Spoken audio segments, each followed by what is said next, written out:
Hi friends, and welcome to our Wednesday devotional on our new series. And I have to apologize for the mess. I'm a bit of a mess myself right here. I'm actually still cleaning up around our house from tropical storm / Hurricane Elsa and dealing with all the lovely challenges of home ownership and storms bring about. But I wanted to get this devotional out to you guys today, so I'm a little late, but better late than never. We are starting this new series on the grounded in the creeds of the church there, and our study is going to be on the Apostles' Creed.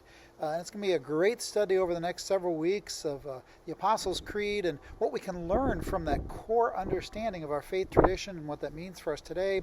The little part for this morning is just out of James chapter 1, verse 17. Very simple passage. It says this. It says, "Every generous act of giving with every perfect gift is from above, coming down from the Father of lights, with whom there is no variation or shadow due to change."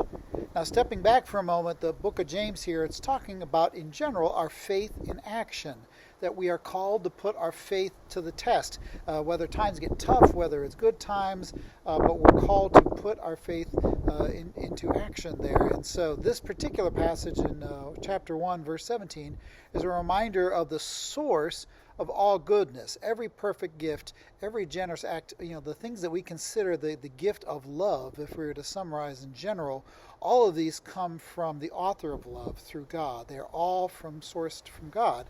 But the interesting part of this passage where it talks about the end, where it says, "with whom there is no shadow due to change," or there's a variation that says, it says, "due to a shadow of turning." And so I want to think about light for just a minute. Think about earthly light.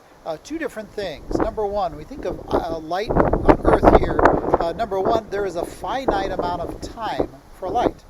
Right? Every bulb that you put in your house will burn out at some point. Even those cool LED lights, they burn out. I just replaced a few before the storm here at my house. Even the sun has a lifespan.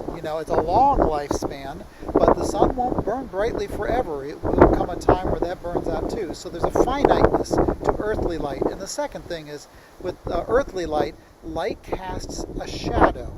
Whether it's a bulb in your house, it does not light the whole room typically, and so there's shadowed sections there of your room, or even the sun. The sun has phases, sunrise, sunset, casting shadows on the earth, or places even where the sunlight won't reach when it sets and goes to night there.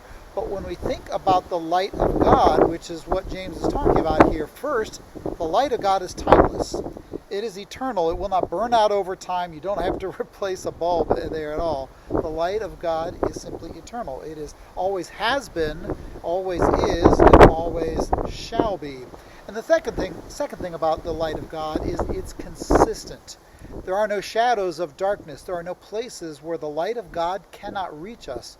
I'm blanking on the scriptural passage, but there's one that talks about where there is no place where we can hide from God there. The love of God, the reach of God, God's goodness and graciousness is not only eternal, but it is omnipresent. It is everywhere. There is no shadow that we have to worry about in that. And so our faith in God can be secure.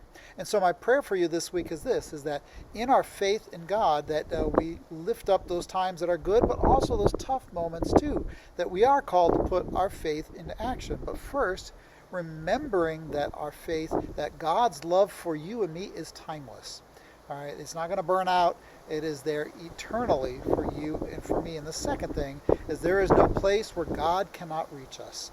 Even when we're in the depths of our own shadows in our life or in our own moments there is no place that God cannot shine God's love, God's grace, God's gifts for you and for me. And so we have that beauty of that faith in our tradition.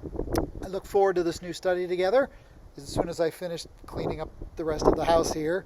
So until we meet again, may God hold you in the palm of God's hand.